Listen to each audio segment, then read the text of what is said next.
Up until this point, then we've been discussing the topic of the ultimate or final view, and that is the view that is free of all views, or the view that is free of ideology. As Osho famously said, then he teaches a spiritual path that is free of dogma. And in general, this is very appealing to Westerners, because we see doctrine or dogma to somehow be negative, as if these were four-letter words. But something we need to understand here is that if you hold this position that one needs to abandon all doctrine, then this itself is a form of dogma. You are telling people to abandon their core principal sets of beliefs. And this is a very difficult position to uphold. In terms of the Hinayana, then these core principal beliefs are all based around good conduct, on engaging in virtue and avoiding negativity. For example, it's not good to kill, or steal, or lie, or engage in sexual misconduct, like rape, for example. Now, to say that these principles are mistaken is very difficult, and that's because we all fundamentally believe that we should avoid these negativities and engage in virtue. And when it comes to the doctrine of the Mahayana, then the core or principal belief there is that one needs to generate bodhicitta.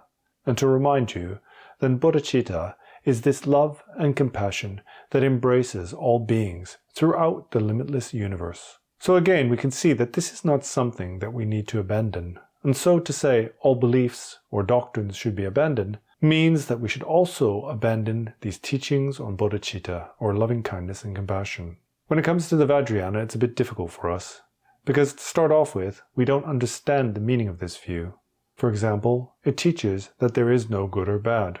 But for us ordinary beings, it's important that we recognize we identify with virtue and non-virtue. For example, we wouldn't want somebody else to take our life, or to steal from us or lie to us. This is our natural and uncontrived view, and for us, this isn't something that needs to be abandoned. So at this point, we can set aside these teachings on the Vajrayana.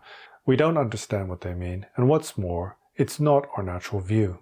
And so when it comes to this view that takes view or ideology to be supreme, then what is the correct way for us to understand what this means?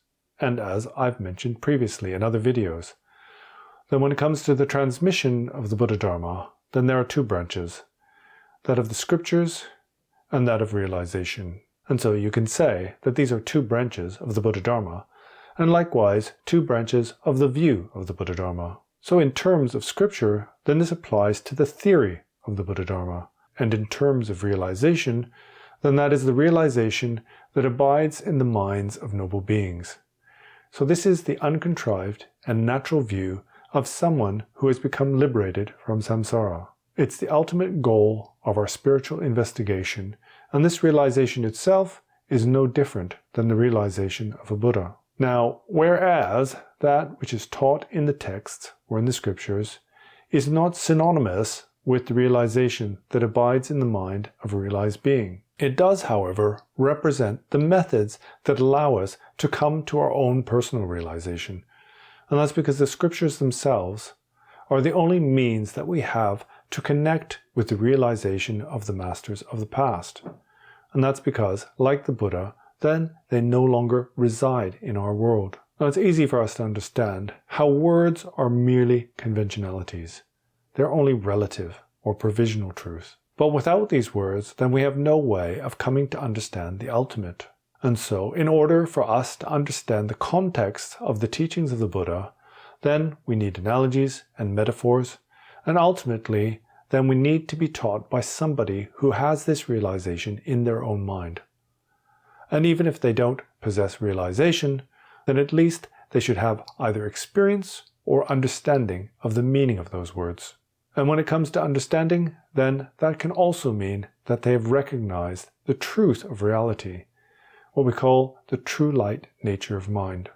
As I said previously on this topic about the ultimate or final view, then this is related to a progression in our own meditative practice. These are a progression in terms of negative views that are easier to abandon and ones that are more difficult to abandon. And so when it comes to this view that takes view to be supreme, then the reason why this is so difficult to abandon is because it is only an issue that arises for those who themselves have some higher level of practice. In general, for us ordinary beings, we're not able to differentiate between clinging to our conceptual understanding of reality and the way things naturally abide. So in terms of a beginner's meditation, then this is overtly difficult for them to abandon. And this doesn't only apply to the Buddha Dharma, but similarly applies to any spiritual tradition. And the great danger here, for beginners, is that upon hearing the words, that they can mistake the words that express the meaning of the Dharma for the true Dharma itself.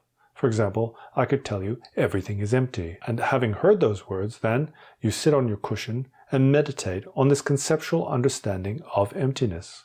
Somebody who has a profound understanding of the meaning of the word emptiness could probe you on your own personal understanding, and in that way can point out mistakes or misconceptions. For example, many Westerners misinterpret the meaning of emptiness to mean nothingness, that not only do things not exist, but nothing exists. This is a form of nihilism. Although we may have heard the words that explain the meaning of emptiness, for us to actually understand the meaning of emptiness is extremely difficult. And even if we have a conceptual understanding of emptiness, then there's a difference between understanding emptiness, experiencing it in our meditative practice, and realizing the truth of emptiness. And this is really the point when it comes to this view that takes view or ideology to be supreme. And that is because we mistake a conceptual understanding of a philosophical position to be the actual realization or experience of that truth. And it's the same when it comes to these notions of non-separation, non-duality, or union with the Brahman. Based on our faith and respect for our teachers, we can readily accept these to be truths. We accept them out of blind faith. But to actually connect or understand that truth in our own experience is extremely difficult. As I've said before, then for somebody who has very strong faith or belief, then they are able to make significant spiritual progress based on that blind faith alone. But ultimately, what we need to do is, we need to come to realization. And this term realization means to comprehend or understand, to have a direct experience of the truth in our own perception. In Tibetan, then there are two terms that are used. One is Tokpa, which means to understand or realize. But the other one is Rik, and Rik means to see. It means to see directly. So as you can see here, abandoning this view that takes view to be supreme is not a simple matter. And in general, what stops us from coming to realize the true nature of phenomena is that we take our conceptual imputations to be real. We are not able to differentiate between our mental fabrications, our intellectual assumptions, and the true nature of reality that appears before us in a direct and visceral way. On a coarser level, then there's another way to understand this view that takes view to be supreme.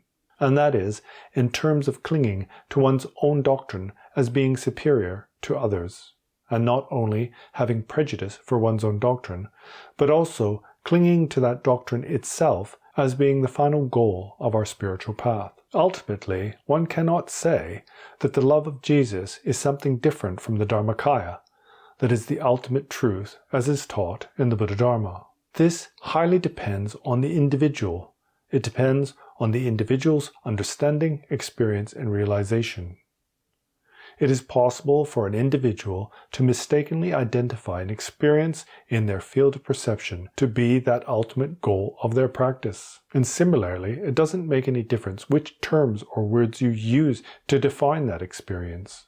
And not only do we have to come to recognize the naked, visceral experience of reality, but also we need the ability to remain within that undisturbed by our negative habitual tendencies. And so, when it comes to this view that takes view or ideology to be supreme, then the most important thing to understand is that this is not a simple matter.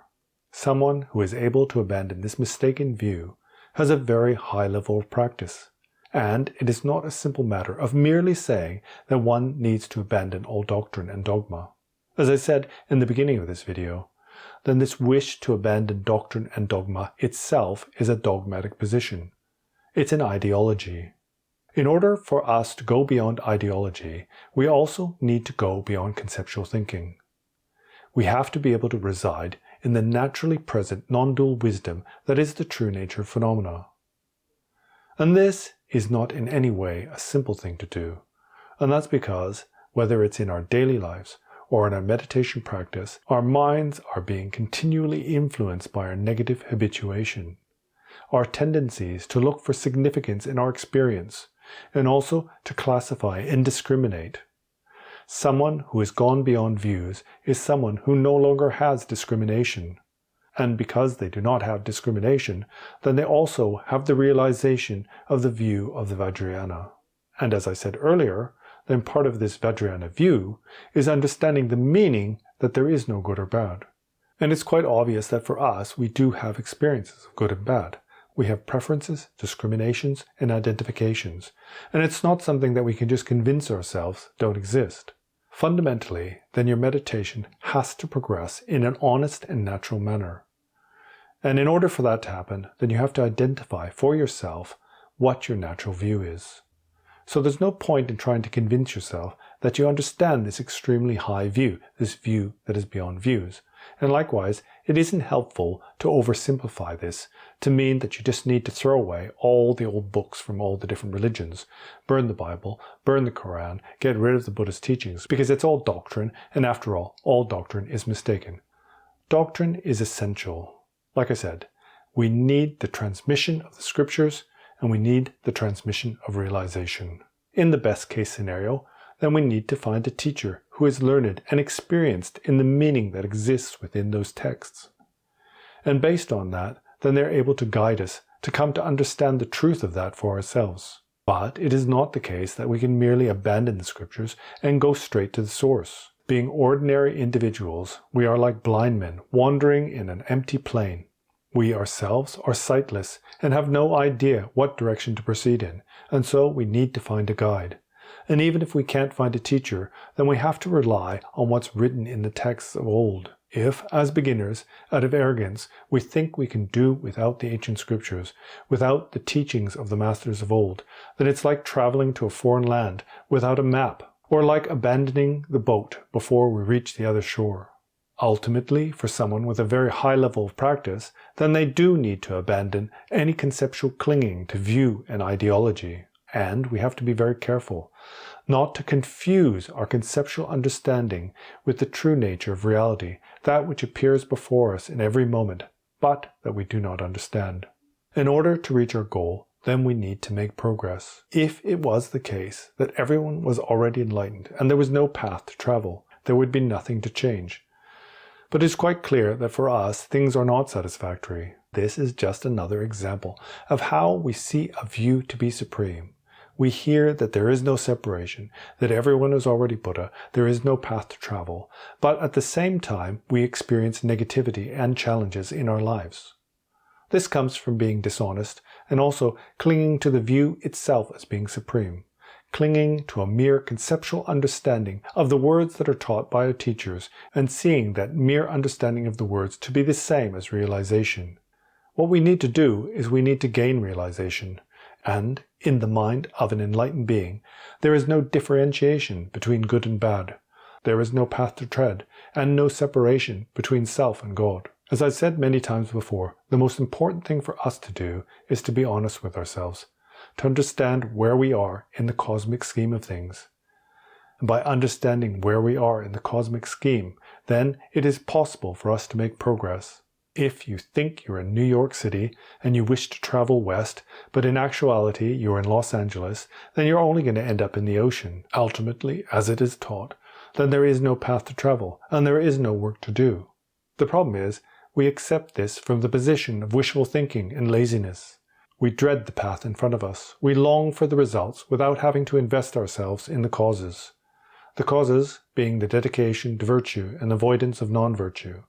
And fundamentally, what we need to do is, we need to thoroughly control our mind. And thoroughly controlling your mind means to undo your dense habituation to negative tendencies. In order to understand what it means to abandon all views, then first one has to know what a view is. And the best way to do that is to study.